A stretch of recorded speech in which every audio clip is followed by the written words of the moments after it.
You're listening to the Salty Sex Cast with Pamela and Mariah. Yeah, and what's puberty? The sex education you wish you had in high school. Maybe a diagram will help. Hello. Welcome back to the Salty Sex Cast. Yes, it's kind of the shady sex cast for me today. I'm wearing my sunglasses in our studio because I just had LASIK 2 days ago. And so they're still a little sensitive to light. Anyway, so I look ridiculous, but that's okay. You don't look ridiculous. You look cool. Oh, thanks. You're like the coolest girl in school. Nice. Yeah. Well, good. I'm glad that it went well. It did. Yeah. And you can see. Yeah, a slight complication because like part of the procedure, they suction cup a piece to your eye and it wouldn't on my left eye. Oh. So I have like it broke a bunch of blood vessels. So it's very, very red. It looks really, really bad, but it doesn't hurt. Oh, so good. it just looks really gross. Oh, so it's good that I have sunglasses I was on going to too. say thank you for wearing those. Yeah, right? Yeah. But I think it looks kind of cool. oh, thanks. Like you look tough. Oh, yeah. Yeah. I'm too cool. I have to wear sunglasses inside for a podcast that no one's going to see. Well, I mean, we have video, so some people will see it. Our patrons will see it. Our faithful patrons. Yeah. Yeah, they're great. They're so great. So, should we just dive right in? Yeah. Let's do it. So, we have a really cool guest today. This is a topic I've been wanting to focus on since we first started the podcast, because I had started reading a book on Tantra, and then life got in the way, and I don't finish many books lately, but we found an expert to talk about this. His name is Rocky Cancilla. Hi, Rocky. Hello, everyone. Can you give Nice to be here. Thanks for being here. Can you give us a little introduction of yourself? Hi. I've been a clinical body worker for 35 years. And during that time, I've dated a few overly sexually interested women, and not in a bad way. Yeah. And so my first partner of that arena, we ended up taking a Tantra class at a nudist hot spring in Northern California. And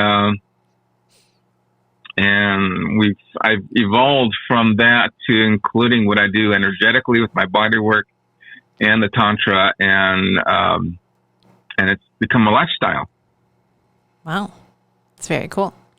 So for our listeners who've never heard of Tantra before, can you give us a basic definition? Yes.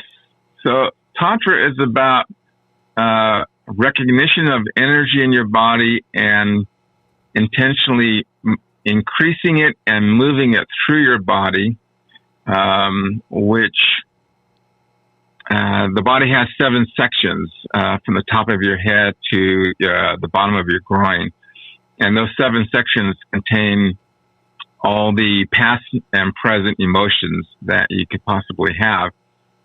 So as you run this energy through those sections of your body, then you relax and you open up and energy flows and emotions open, and kind of an electrical awakening occurs within your body. And as you move that into the upper head area of these chakras is what it's called.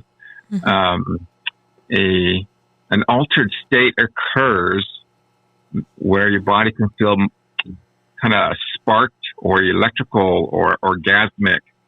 And it can feel kind of like you've met God or deity or whatever word you choose to use. Wow. A higher power that some people. Yeah. Okay. And I was just thinking it was really long sex.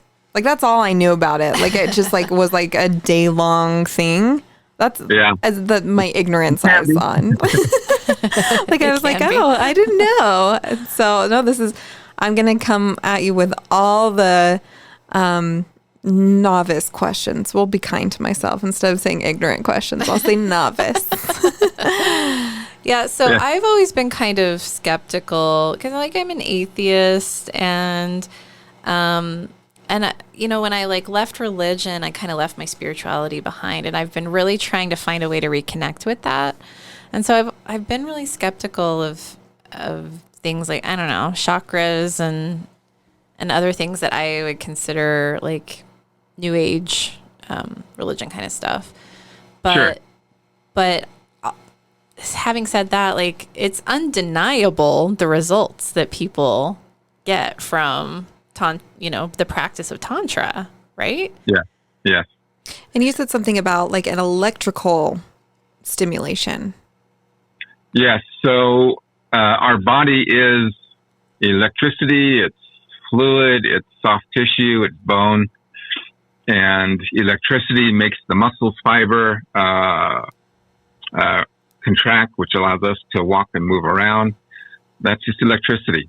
And the body has the ability to charge various areas through intention and visualization. For example, many, many years ago, there was they did this test case of somebody coming in off the street, and they had them put their hand on a pane of glass, and they took an infrared type camera, and they took a picture of where the hand had been, and it showed X amount of heat transference. And then they had the person sit and meditate and think about being in the healing phase, shamanic or a healer or whatever.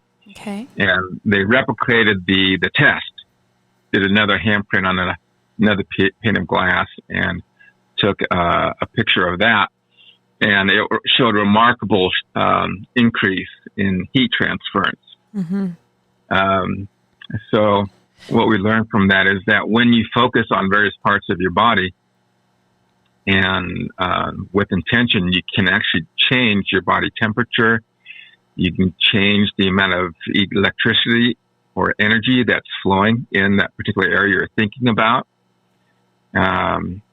With my students, we can get to a point where you can imagine throwing a ball of energy, which is invisible, of course, from person to person. You can actually feel the weight of it, and you could feel like you're actually flowing energy from one palm into the other hand. And for most people, that's like, okay, now you're really going over the edge. And I just taught a class to a couple that the lady was an anthropologist and the guy was a union electrician in San Francisco. And they've been studying meditating for 2 years when I found them, or when they found me. And I had some really, probably 10 steps of, let's do this as an exercise, and then that, and that, and that. And each step diffuse the negative thought, like this is impossible. Oh, that's what I need. So they had already established a practice, so it was easier for them to connect a little bit more. So I mean, it's a gradual process for that, and open your Mind. Yeah, your like your mindset. belief, your mindset is really what I was thinking of. Being just willing to try it out really sounds like it's part of that connection to it as well. Right. That willingness to just kind of take it as is, not, I'm going into it, I have this specific expectation, I better walk out with it kind of thing. I do relate to, in some small way, to what you're describing though, because like when I've had really amazing sex, it does feel like energy being passed back and forth between my partner and myself.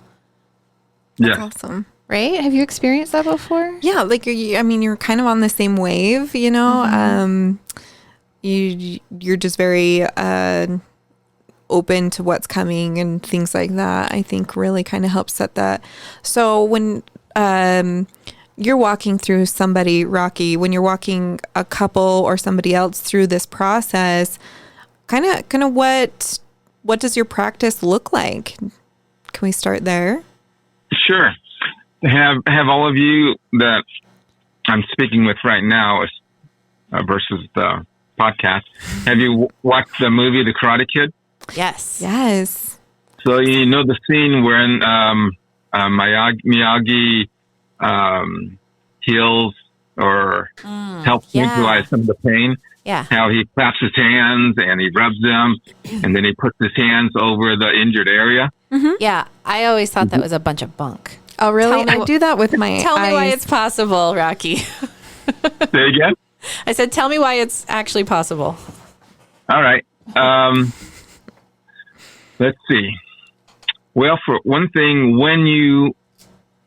if you're able to believe that what I talked about with the hand on the window pane Yeah. can be true, Yeah. then in that type of scenario, you're actually increasing blood flow because of the energetic Friction. relationship. Yeah, that makes so much Not sense. friction. You're not rubbing over the body. You're just placing your hand over the area and letting the energy flow. Okay. All right. So, way back in the day, my mother, who was a very, very conservative religious person, had me work on her once, and this was many years ago at the very beginning. And she was lying on the ground, and at the end of the session, I was holding my fingertip on her forehead, which has a key relationship with the central nervous system. And as I was holding that as my finishing hold, I was noticing how my fingertip was starting to get hot and almost burning. And then my mom asked, "What are you doing? Because you're burning my forehead and I can't move my body," she says. Wow. And I go, "Don't worry. As soon as you want to move anything on your body, it'll move. You're fine. It's just there's an energy relationship occurring here with that chakra, and it's tapping into your nervous system, and it's relaxing you and helping you to let go of things." So, Okay. whether or not you can believe that or not, that was one of my first experiences with energy. Wow. That's Yeah, it was pretty cool. I But anyway, when I, as a therapist, take my intention and either use my hand wherever I place my hands on someone's body, whether it's for healing or for sexual excitement or stimulation, there is an increased amount of energy where you'll feel the hands get hot. You can feel pulse coming through. Sometimes you'll feel tingling as a receiver, or a heaviness or a lightness, depending on what's happening. And but it's just increased circulation of energy in the area and increased blood flow. well, that's just science. Yeah. So now Right. we're getting down to like the scientific part, which I love it, because if someone's like, I don't believe in chakras or have a hard time with like connecting with that spirituality part of it, they can still connect with electricity and energy Exactly. and things like that. So How about this? When I'm assuming you all dance. So Yes. when you're on a dance floor and you're dancing with strangers, every once in a while you can come across a stranger on the dance floor, and for some reason you're in sync with them. Have you ever experienced that? yeah, I have. Okay. So maybe you could think about that as their energy body has information, innate knowledge, kind of like Feng Shui energy. It's innate information, and that bubble of energy emanates from them, and your bubble of energy emanates from you, and the two mix. And sometimes when you get on the same page, that connectedness occurs, and you're in sync. And stuff like that happens in Tantra. But with Tantra, you can do various techniques to make that happen at a deeper level, either with yourself or with the partner that's sitting across from you, or while you're being intimate. Oh, so before we get into partnered Tantra. Tell me about doing it by yourself, because Yeah. I've never heard of that before. I didn't even know it was the thing. I thought it was always just a partner Had to activity. be. Yeah. Mhm. So we probably ought to talk about the 4 types of Tantra. Oh, let's do Sure. it. Yes, Yeah. you're We're right. skipping You're all right. over. Sorry.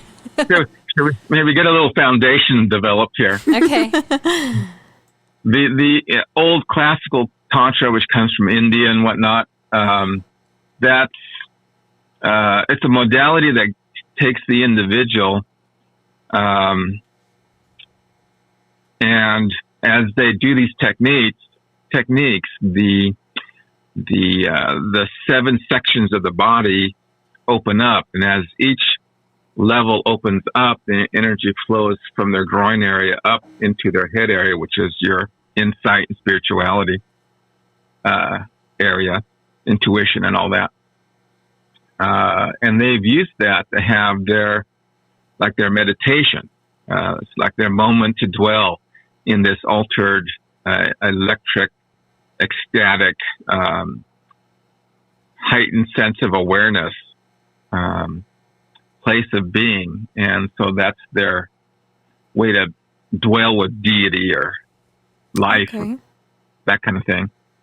And then Neo-Tantra would be kind of that, plus America has taken the Tantra and made it more of a, who's really going to come to this? And it's people wanting to improve or be diverse in their sexuality. And so Neo-Tantra, I think the word seems to have been recently developed, because I hadn't heard it until a couple of years ago. I think the old tantrikas were getting really pissed off that America has turned it more into sexuality versus, quote, spirituality.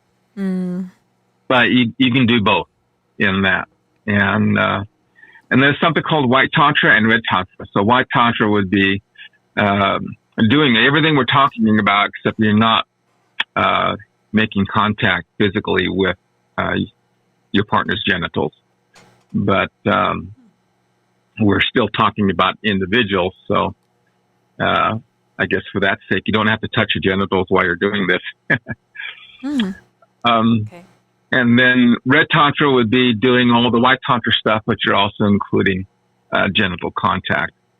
Okay. Generally, there's thought that your genitals, sexual energy, is one of the most potent forms of stimulation. And I think that there's a possibility that love emotion can be just as potent. Yeah. So so those are the four tantras, and then all those 4 arenas have individual interpretation. Whatever piece of it that you connect with, you would probably draw towards and use that in your personal life. In mine, I'm not as interested in the spiritual stuff. I'm not as interested in doing the ritual settings, like getting out the sarongs and the candles and the altars and walking in circles as you empty out your negative emotions. Yeah. For me, that's very time consuming. And if you're putting a 70-hour week in and you just got the kids put to bed and it's 11 o'clock at night, you really want to spend an hour setting up your altar. So, in my personal daily life, because I'm used to working with energy, it's with my current partner, who also has taught Tantra for 40 years.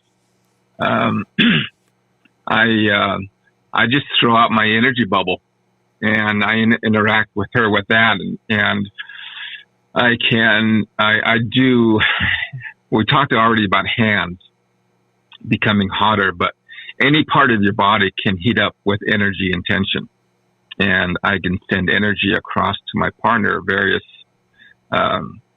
whether it's heart to heart or, head to head or genital to genital, or thinking genital energy flowing from genital to genital up to her heart to have a heart connection with her, all that kind of stuff is possible. And she's so advanced in her sensory awareness that literally the second I think about what I want to do with this, imagine like a flashlight beam turning on and I'm sending energy to her.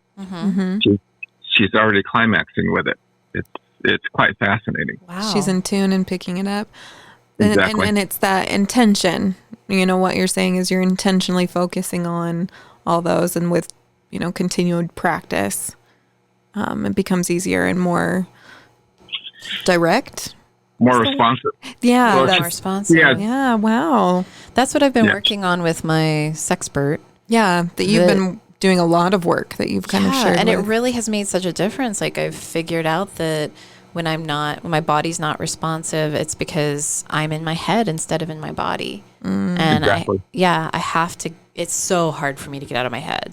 It takes so much concentration. But when I do, I have this incredibly heightened sexual experience.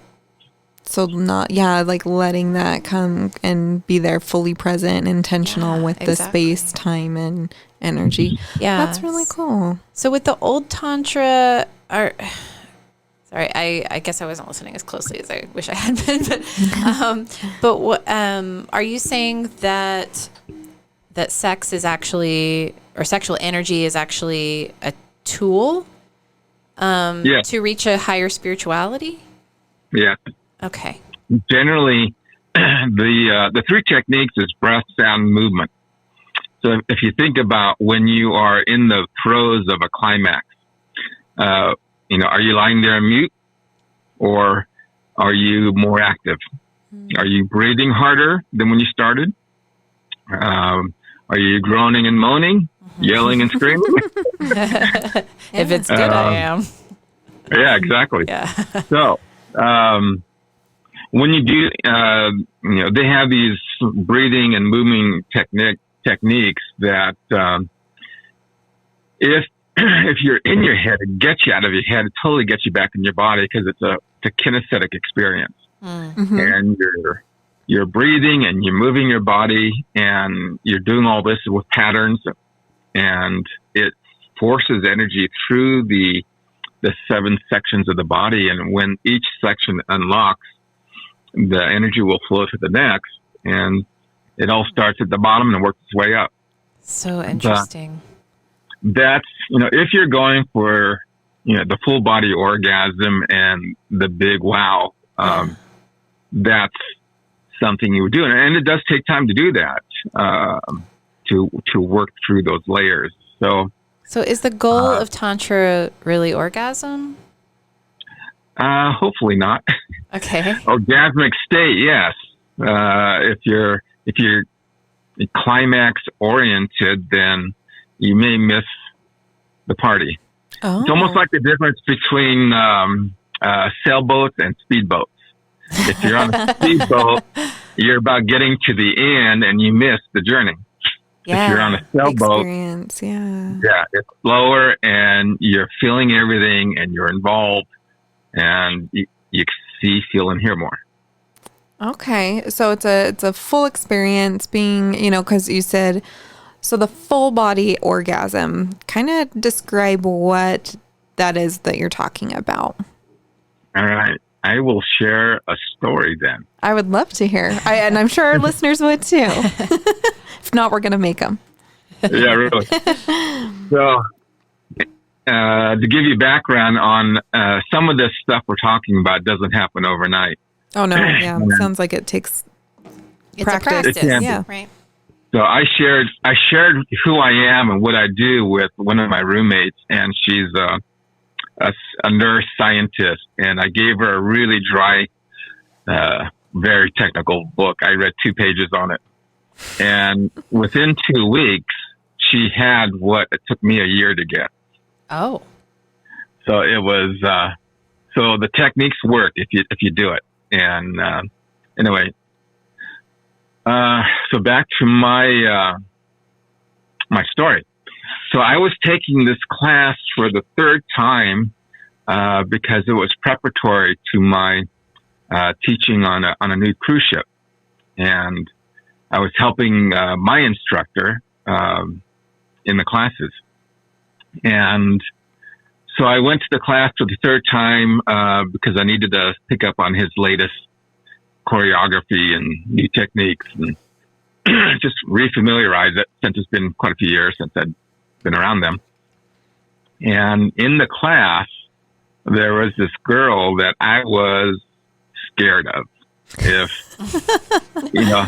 anybody was screaming, she was the loudest. And if anybody was jumping around, she was jumping the highest. And it was like, stay away from me. and it was a 3-day workshop, and towards the morning of the third day, she'd come up and said, "Hey, Rocky, thought we haven't practiced together, but let's try to do something." And my head is going, you used the word try. That means you're not that dedicated, just doing that going through the motion thing. Good. And I stayed at the other end of the room the whole time.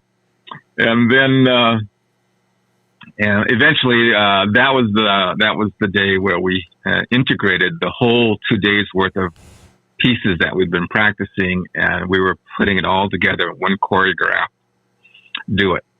And so she came running at me when it was time to do that, and it's like, oh crap. So for some background before I continue the story, there's something called Kriya and Kundalini. And the Kundalini is when energy is flowing up the 7 sections of the body. That's Kundalini. And Kriya is a response to the energy flowing. As each chakra opens up, the body can have a jolt, kind of like a climax jolt kind of a experience. And you can see it and you can feel it. So anyway, I'm kneeling across from this lady, and we were fully clothed. The only parts, because she didn't know me, we decided to keep our clothes on. And I think we were in sarongs or something like that. And my fingertip touched her fingertip, and we used our fingertips between us to kind of mark where we both knew our breath and our energy was as we were breathing in and out of the chakras and moving up the chakra line. And as I'm kneeling across from her doing these techniques, which incorporate pretty heavy breathing and making sounds, moving your pelvis and all that, I was starting to feel the kriyas or the tremors or the jolting in my body, and I was afraid she'd think I was being a spaz. So I was locking my body down and not letting that tremor out. And then I just happened to sense somehow that her body was also going through a kriya. And I was like, what? Maybe she's got some background, and maybe she has more background, like I did. So I decided just to let a little bit of that kriya out and a little more jolt and just a hint, a little teaser, and she did the same. And so we just kind of back and forth went with opening up, being real with each other. And we were both evidently quite practiced in that arena. And within moments, where both of us are in full-blown kriyas, and we're just jolting and breathing and screaming and ecstasy, and energy is flowing, and we're getting into an altered state, and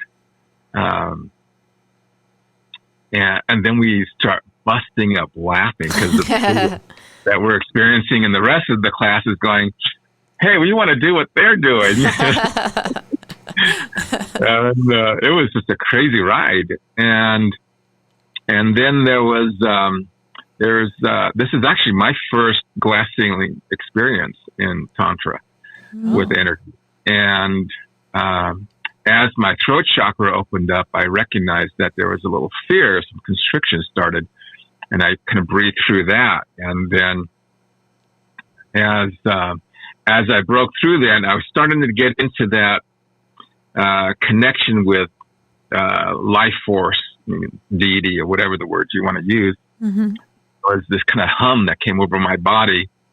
And then the class ended right at that moment. And the teacher had us lay down and spoon and not touch or move. Just lay there with your partner. And so I laid down behind her and spooned, and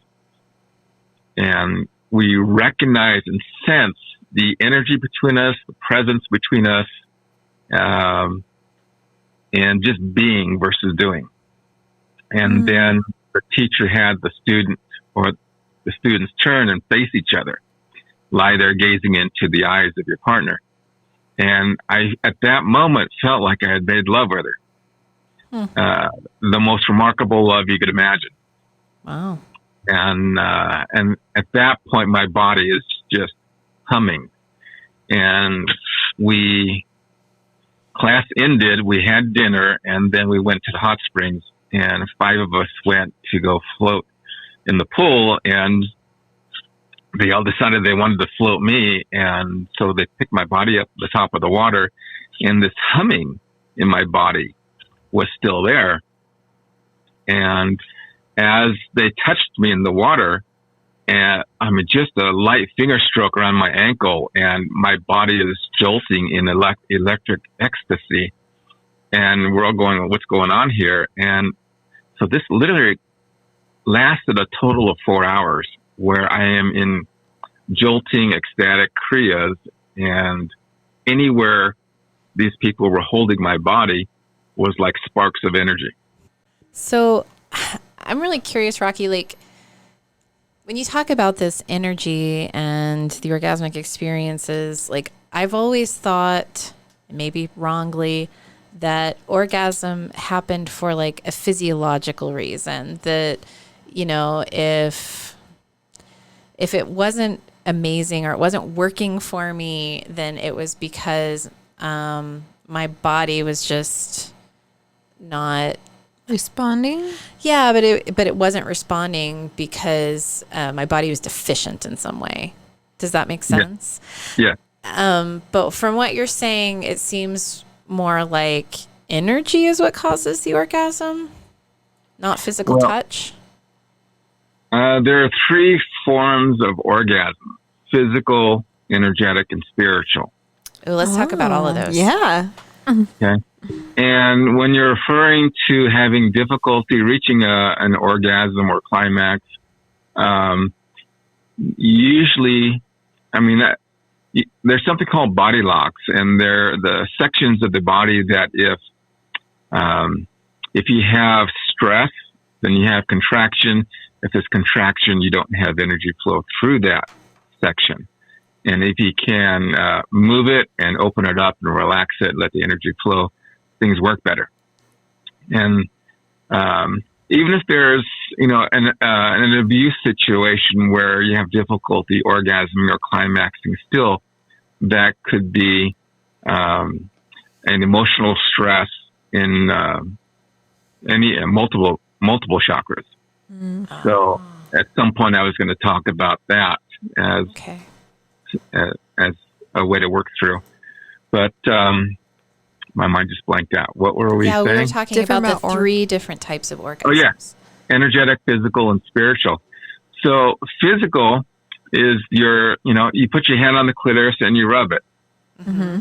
Your spine, you rub it. And that produces a stimulus, and eventually that stimulus increases to the point where there's an explosion, hopefully. Yeah. And, that's a real simplistic way of saying it, but anything can get in the way of that. Your thoughts, if you're multitasking, or if, the partner quite isn't showered the way you'd like it to, or, things happen. Yeah. So anyway, so that's what I describe as a physical orgasm, and the energetic would be more the Tantra, where your energy body awakens through sensory awareness. And I would say my glass ceiling experience was an energetic experience versus physical, and it was heading towards spiritual. But do you have a physical response when you have the energetic experience? My physical response wasn't actually physical stimulus. My physical response was the kriyas as my chakras were opening up. Mm-hmm. And the Kriya is a physical byproduct to moving all that energy. Okay.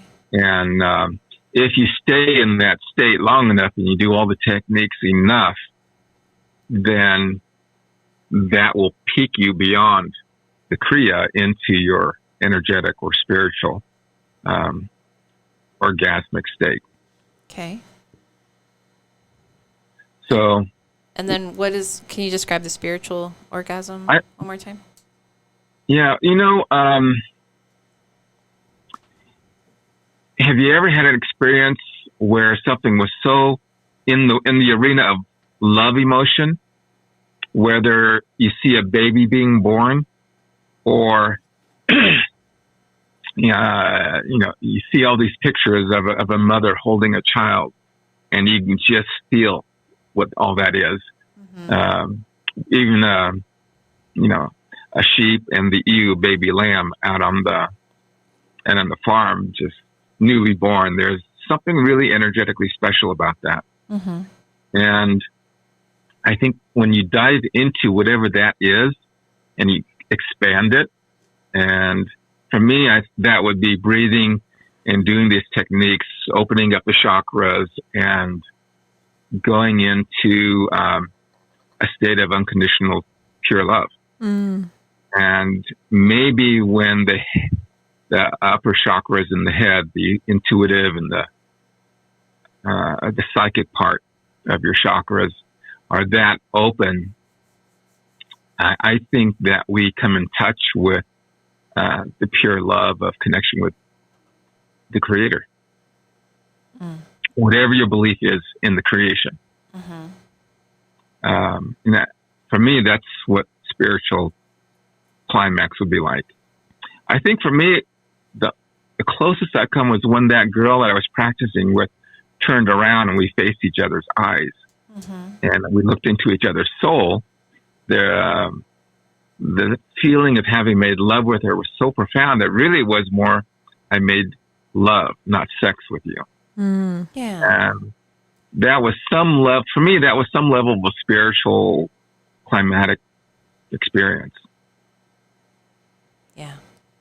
I can see it's really neat. And I think everyone can relate to some sense of that, whether or not they call it energy or chakras or anything like that, they can relate to that feeling at least or close to it. Right. If they want more of that feeling, how do you walk people through this practice? What, like you said, sometimes having a meditative practice that you're continually working on, it's easier to relate to this and connect your mind and body. But what do you specifically do with your clients? Well, first, I teach people, I have them physically, kinesthetically experience feeling their own energy. Mm. And you can do that by closing your eyes and bringing your hands closer together until you feel the presence of your other hand. And you may sense like two kitchen magnets. Have you ever played with them? Yeah. And you feel that push or the pull depending on which way you're flipping the magnet. Mm-hmm. Well, your hands will do the same thing. And where you're palm to palm, you'll feel you're being sucked in or pushed away. And then you go the back of your hand to the back of the other hand, you'll feel the opposite of whatever it is you were feeling. But that's the very beginning. You got to be able to feel energy. It proves to you that there's something electrical there. And then from there, you move on into sensing, getting your brain, your sensory awareness to recognize that you can manipulate this stuff and do things with it that are quite fun. Okay, so now I kind of see a little bit of the time component in there. It takes a little bit of, like, you can't just be like, hey, in 5 minutes, unless it's a very frequent practice of yours, you're going to be able to feel this. And so that's why I guess my limited view was, it's just really long sex. Who wants that? No, when I play with my girlfriend, the Tantra teacher, it's usually 4 hours of everything that we're doing, running energy and teasing the senses and everything that's involved from A to Z. And it's pretty extensive. It's just going to the playground and exploring what's going to happen today. And it's not that speedboat race to the finish. Exactly. Okay. It's the slower you go with everything, the more you'll pick up on the nuances of what you can feel. An entire, experience, not just a genital one. Yeah. A lack of words. Brady, stop laughing at me. We're all laughing at you, Mariah. But really, great. I'm sorry. when you hear of sex, you just think of like slapping and pounding. Yeah. But honestly, like that's the way it's characterized most frequently in media, and it's always all about the orgasm in our culture, right? It's like a race to the pornography, finish right? line. Yeah, every time you watch porn, it's just like, oh, beat this pussy up. It's never like, no, make love to me as a person, right? Yeah. Yeah. Well, and I think it's great that we're having this conversation just to know that there's a different level, there's different types, stop laughing at me, Brady. Like you're still giggling in the corner. Sorry. But, there's more out there than just bumping uglies. If I'm going to put it the most. Well, There's just opening your mind to the idea that you can have a sexual experience without involving the genitals. Well, actually, you can do everything we're talking about and still have genital penetration. So when you become so hypersensitive, you could have a penis inside you. I'm referring male to female. And but when the vagina walls are just so energetically sensitive, there's a form of micromotion that tantricers will do where literally just less than a 16th of an inch of motion, just a hint of motion, and you could feel it inside you because you've taken the time to train your sensations, to listening to the sensations and feeling it. And that little bit of motion can be just enough to charge your chakras and ramp you up even more as you go into that stillness of connection. I want that. Yeah. That sounds pretty crazy. Fantastic. We should have started with that tagline. No, I'm just kidding. But like, what type of clients or, who do you see like get turned on to this or have more curiosity and want to explore? What are kind of those hints and clues that it's like, hey, maybe this is for me or this is something would be fun for you to explore either by yourself or with your partner? Are you asking like what his typical client looks like? Possibly starter. How do you get started in this? When do you know that like I'm just thinking I'm like, with my partner, my spouse, I don't like it. We've got lots of groundwork to lay before we're ever like At the point where you would hire someone I think so. to help? Yeah, myself maybe, but us together, I just don't, it's a different definition. You have to first kind of shift that paradigm a little bit to get in that mindset. So what are some of those clues and hints that that it's like maybe this is another step that someone would enjoy and not an awkward forced into, this is a bunch of kooky dook or whatever. Actually, I wrote a list of how and when and where this might be applicable. Yeah. So I'll just kind of read through that, and then the ones that you have interest in, we can talk about. So I wrote, who would benefit the most from this lifestyle? And I wrote, long-term partners desiring a more full-body experience, individuals wanting another way to physically talk with their partners. I'm referring to kinesthetically talking with their partners. Individuals healing sexual abuse, paraplegics. That one I think is really interesting. Yeah. Those wanting to reawaken the honeymoon phase of a relationship. Individuals needing an alternative to ED and vaginal menopause pain. ED being erectile dysfunction. Intentional countering of negative programming around sex. Yeah, I think that's one we're always continually fighting through just because of the shame and things that are around sex and sexuality. Yeah. That's a theme that we're always bringing in. But yeah, there's a lot of very interesting talking points already right there. Anything jump out to you, Pamela? Yeah, tell us more about paraplegics and what Tantra can do for them. All right.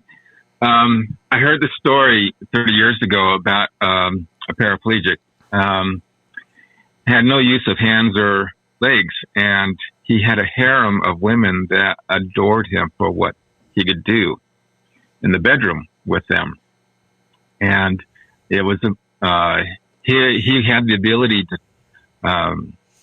turn on his I call it the human generator body.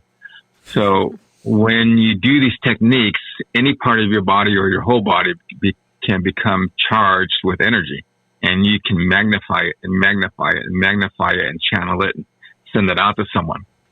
And the person receiving it can feel it as tingles or pulses or heat. And as they train themselves to respond to it, they can have an energetic spiritual climax from that stimulus.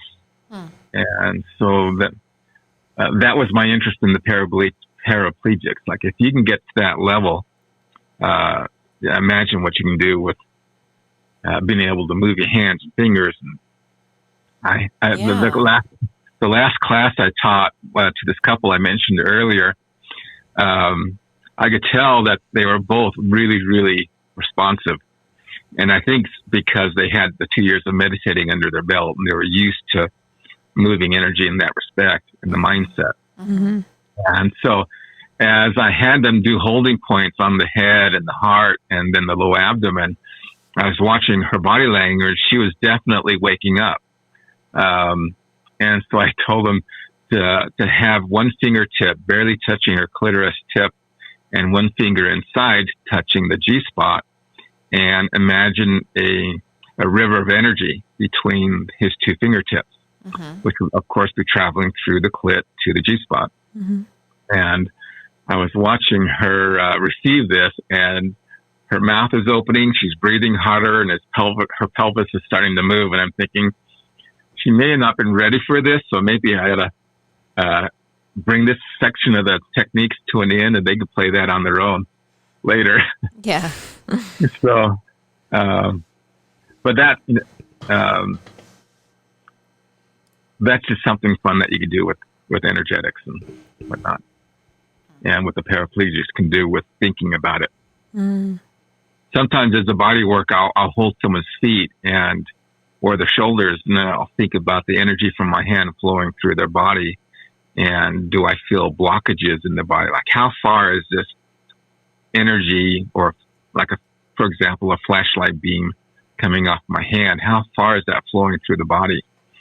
And I get this intuition that, maybe it's stopping at the hip or the knee or whatever. And then I'll think about working through that and getting that beam of light to go further from the shoulder to the foot, for example. And when you do that in the bedroom, because energy is energy, it's what you do with energy that makes it do what it's going to do. Mm-hmm. And so there's a difference between healing a client on the table or playing with your sex partner and running these kinds of energy. It's totally different, but similar. The end result could be different, hopefully. Yeah. And so I read, sorry, Brady. Oh, I was just going to ask, you kind of talked about the reawakening the honeymoon phase. What kind of things do you do for that? Well, it's pretty, when you are doing life, and again, a 60, 70-hour work week, you've got kids, and you've got cooking and cleaning and prepping and getting ready for tomorrow and all of that, then your body gets contracted. Mm-hmm. And so the honeymoon phase seems to dissipate as we live life. And sometimes we go, we haven't gone on a date in 4 weeks or 6 months or a year, and we need to get a little closer together. versus further apart. Yeah. And by studying something like this, it's different than the norm. It's novel. Your interest on both ends hopefully are both peaked. And as you learn how to let your chakras relax, learn how to let the energy flow, you can learn how to be a lot more present in a hectic world.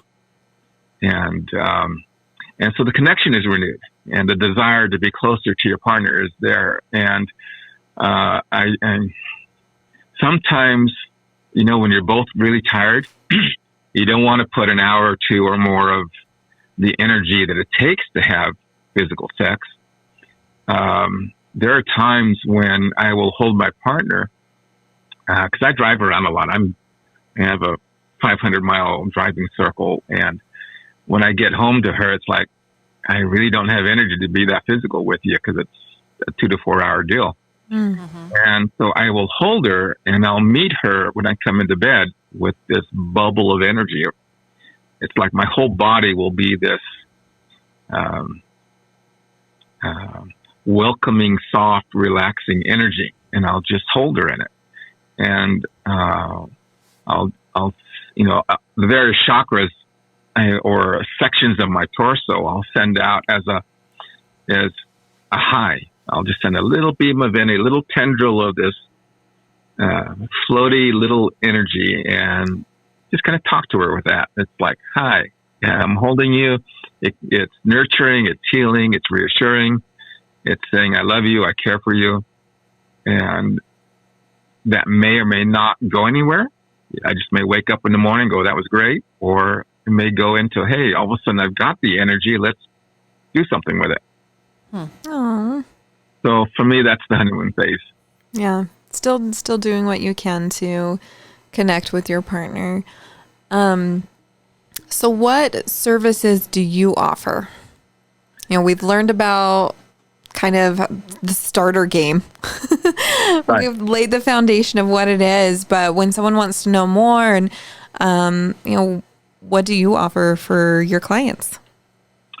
Well, I am just actually developing my website for the first time. I've always been on the road, mobile therapist, and now it's like pandemic. It's time to get a website. Definitely a little different.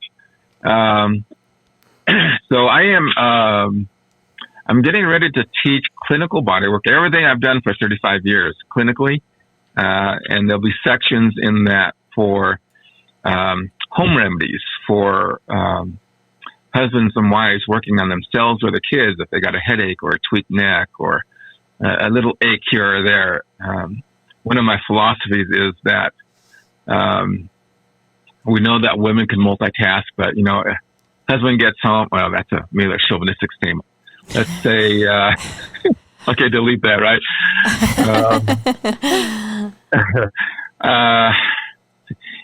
Usually, I'm going to say usually the male is a little more interested in getting the ball rolling for intimacy. And, the wife has the headache or just put the kids to bed and there's a little tweaker in their neck and guy's going, that's okay, ignore that. We can do this.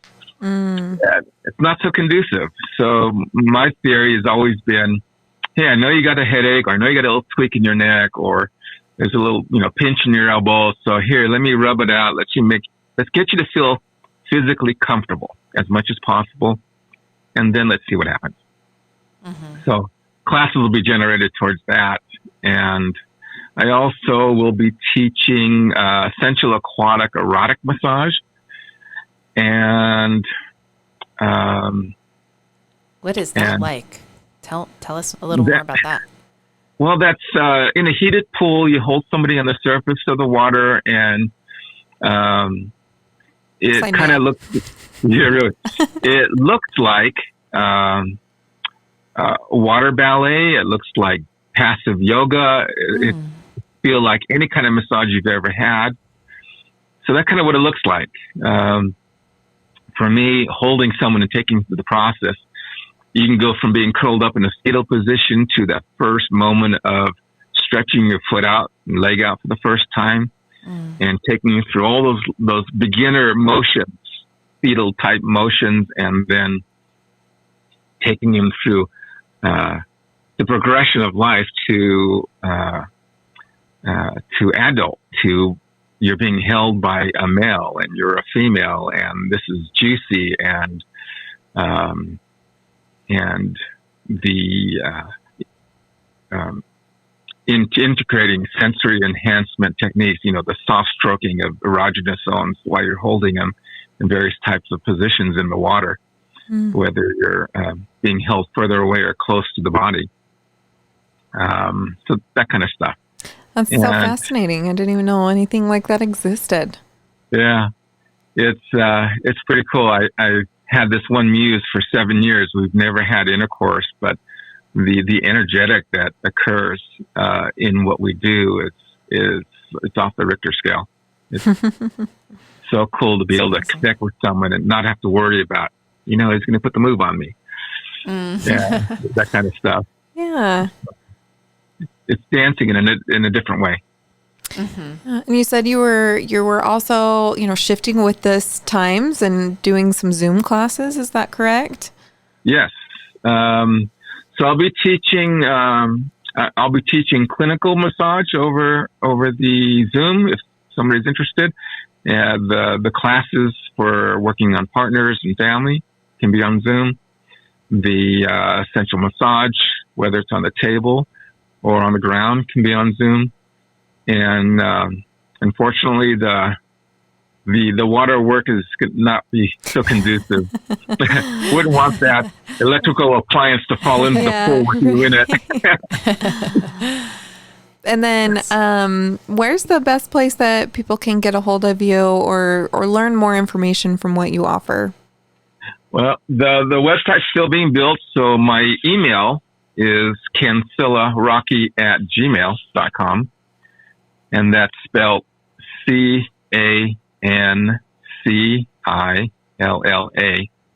Rocky, ROCKY, @gmail.com. Wonderful. Thank you so much. I mean, this was a pleasure. Fun. Yeah, lots of fun. Learned a lot of. Yeah, I feel like we just barely scratched the surface. Oh, barely. Yeah, so I guess if we had a tiny baby step that we could maybe assign homework, or maybe not even assign, if we wanted to challenge anyone who was a little bit interested, what would be the baby step? Would it be, holding your hands when you were saying kind of that energy? That's that baby step. If you can feel that, maybe this is something you can go and explore. Exactly. So I'll give three things actually. Okay. So one is you close your eyes and you have your hands out in a cross position, and you focus your awareness on the palm, both of your palms, and really, really be focused on the palms, and then slowly bring your hands closer to each other and stop when you think you feel the presence of the other hand. Mm-hmm. And then when you do have that feeling, most people will be about 6 inches apart. Some people can be 4 feet apart. But whatever it is you do feel, just feel that, and then ask yourself, whatever that is, can you stretch it out like a rubber band? Or can you squish it together? And start kind of squishing, pushing, and pulling and playing with it until it becomes a tangible thing. And it really is just your positive and negative energy making up your polarity. It's fascinating. So, I'm going to try it. Yeah. Let's do it.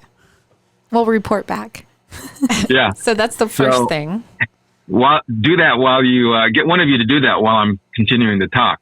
Okay. And then do we cross so it would be it's the back of the hand to the back of the hand. Is that right? No, the palm. To palm. Okay, 'cause I was confused when you said cross your hands. Okay. Now, if you have difficulty, some people can't feel it if they're too caught up in their head. Okay. So I would say breathe, relax your neck, relax your shoulders, relax your torso. And if you still don't feel it, then you could rub your hands together to warm them up. And then go to the cross position and slowly bring them together again and see what you feel. Okay. So you can't do step 2 or 3 until you've achieved step you 1. get this one down. Okay. And what you feel, it's really similar to playing with two magnets. Okay. So if somebody really can't feel it, go grab two magnets, play with it without letting them touch, feel the push and the pull, flipping the magnet around. Put the magnet down and then put your hands out and come together until you feel it. That should do it. Okay. So once you are adept at feeling this and you can push and pull and mold it and play with it, then I would say recognize that is just your electricity. It's electricity is energy. And whatever it is you're feeling, can you imagine that being twice as strong and push and pull with it? And then can you imagine that doubling again and then push and pull with it? And at that point, then hold your hands on someone's forehead and behind the back of the head at the same time. So the head is straddled between your two hands. And then imagine that same ball of energy between your hands. And just stay in that space for, say, 1 full minute, maybe 2. And see how your body is altered. Your brain is altered. That's just an energetic interaction between the two of you, through the central nervous system. So when you really get that down, then imagine instead of the palms feeling this slinky or this taffy sensation between your hands, then just use your 2 middle fingers and just for fun, put one on the clitoris and then one on inside on the G-spot and start pulsing whatever you think energy is from one finger to the next, like you're throwing a ball back and forth. So that's the homework. Okay. That's good homework. Yeah, That's some of the best homework we've had. and that's not scary. That's easy. Like anyone can relate to that. Fun. So, This whole thing is about fun. Yeah, and it's not like 16-hour long sex. Exactly. Along with 16 hours. I hide my stamina. I probably need to build this up, but no, I love it. Thank you again so much, Rocky. We appreciate it. And when you get that website put up, feel free to share it with us. We'll share it with all of our listeners and on our social media. And it's fascinating. I really appreciate all of your time. Yeah. You're welcome. It was a pleasure to be here and share. Thank you. And if our listeners want to get in touch with us, they can do that at saltysexcast@gmail.com. We also have a Facebook page. Please follow us on there. And if you really love our podcast and want to support us, you can do that on Patreon, but you have to go directly to the address. So because we are adult content, you can't do a search for us on Patreon. So just type in patreon.com/saltysexcast and give us $5 a month so that we can keep doing this podcast. Please. Please. Appreciate it. Just thought I'd try begging today. And we hope you'll have a fantastic week. We'll see you back here next week. And stay sexy. And salty. Bye. Bye. Yeah. And what's puberty? Puberty? Well, puberty's a lot of things. Here's the piece. When you hear about it first, it sounds very strange. Oh, if it really bothers you, you should see a doctor. Then at puberty, certain glands begin to work, and our bodies begin to change. It enlarges the penis itself. And there's a center opening between those two, which is called the vagina. The sex education you wish you had in high school. Maybe a diagram will help.